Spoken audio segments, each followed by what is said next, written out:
Okay, I'm trying out videotaping using my phone. And I have my front door open, so I just heard a car go by, and I have Max here as well. So if this works out, I'll actually post it to my YouTube channel. If not, I'll just keep it on my phone. But if you're watching it, I posted it. And sorry for my voice. I have a cold, and the cough is just absolutely destroying my voice. That's why I'm kind of trying this now, and maybe in the future I'll do a better video on this. But recently I went to Joann's to get some yarn for another project, and they no longer carry that yarn.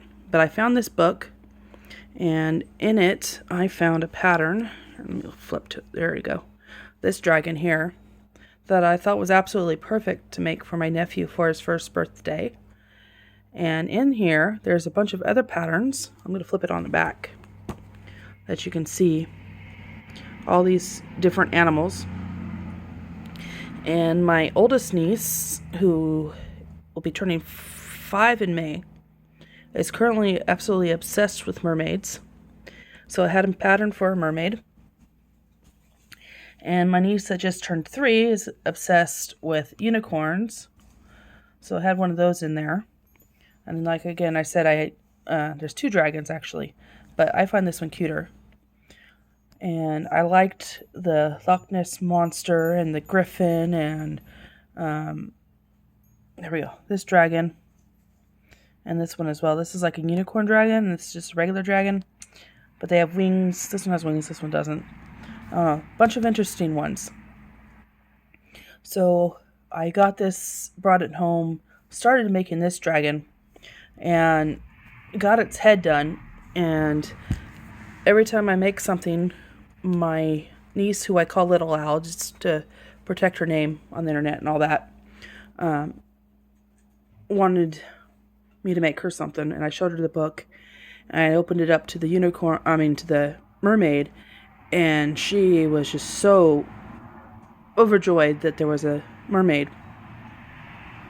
So I completed the mermaid, and we had her for the weekend, and I got the body done and the actual head itself done, but not the hair, while she was here. And it was like every few minutes she saw me working on it. She was, "Is it almost done yet? Is it almost done yet?" And of course I had to say no. There's still quite a bit more work to do. But I finally finished it, and she'll probably pick it up this Friday if we have her for the day. So I thought I'd do a short video showing her. And the pattern does not show a mouth in it, so I added that in. And that's a little bit of embroidery type of mouth, which I've never really done before. And just regular black safety eyes. And then close up of her hair. It was done in a couple parts. I'm going to part this here so you can see it. See, you can see the sewing that I did there. So that's one part, and this is the second part. And then I sewed this down because it's only attached up here for the actual crochet pieces together. And then you sew it on up here, and then so that this whole back part here, which doesn't have individual rows like this bottom one, it's just these strands that start up here flap over, so you have to sew it on so you don't show the white of the head. So I sewed that on using sewing thread.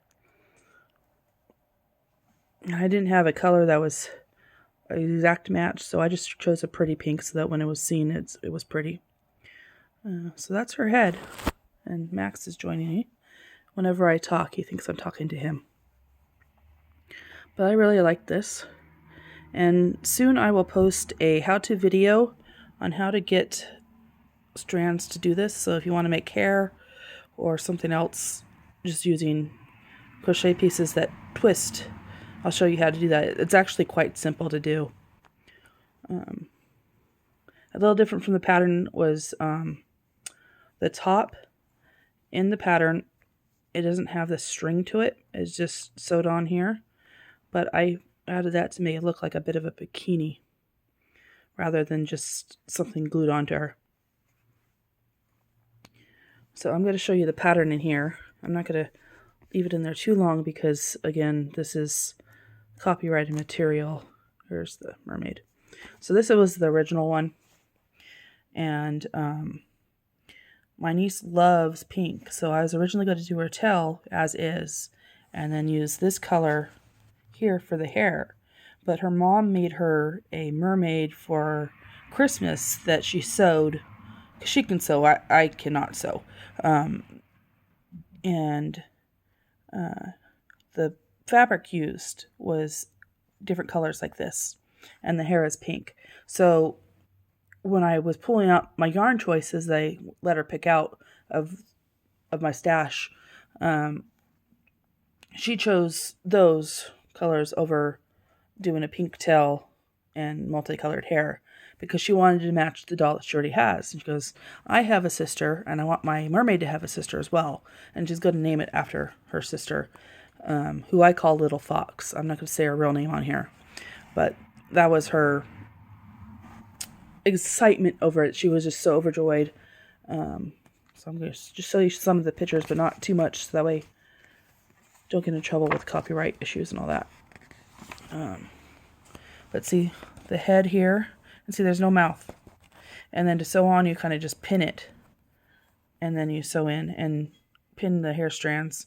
So this is how it's showing how you attach it up here, and then all around the head you pin, because you don't want this part to show. So this shows it pinned down here, and it starts up here, and then you pin it down to sew it on. And then of course there's these little starfish accessories, and there's the tail and putting that together and stuff. Another bigger picture. So that's the pattern. And then the arms, they had me stitch through the arm on the edge, on the end here, and then go through the body and into this arm and then back around. And the arms actually move, and they're in there really well because of how many times I went through it. But they move, which is going to be amazing when she has this, because she likes to make her dolls move and stuff. So this ended up being a lot longer video than I was expecting. I was just doing a quick, this is what I made, look at it, it's so cute type of video, and testing out the filming features on my new phone. So hopefully in the future, near future, I will have more videos to post. So this is just a trial run. I hope it works out. In the comments below, let me know what you think. And again, forgive my voice. I'm still recovering. But as far as filming quality and all that kind of stuff, let me know, so I can see whether or not it's worth filming with my phone or pulling out my camera again. But I really actually like this. My only issue is going to be the stability, because right now I'm holding it in my hand and of course it's jiggling. But you can let me know what, if you have your own YouTube channels or just in general, what you use when you're filming to have your own phone held still while you're filming. I mean, if you want to prop up against a wall and all that, that's great. But for filming underneath, top down like this, what kind of stand do you use to have your phone held still? Sorry for bad grammar there. My brain just kind of shorted out there. So next time, I hope to have new videos up here soon. I have several planned, and I've been just waiting for this cold to be over with so I can actually talk and not have you all going, why are you filming when your voice is like that? Or having a coughing fit. Several times throughout filming. Anyway, thanks for watching. I hope you enjoyed this. Let me know what you think of the mermaid, excuse me. And go check out this book if you're interested in this kind of thing. Thanks for watching. See you soon. Bye.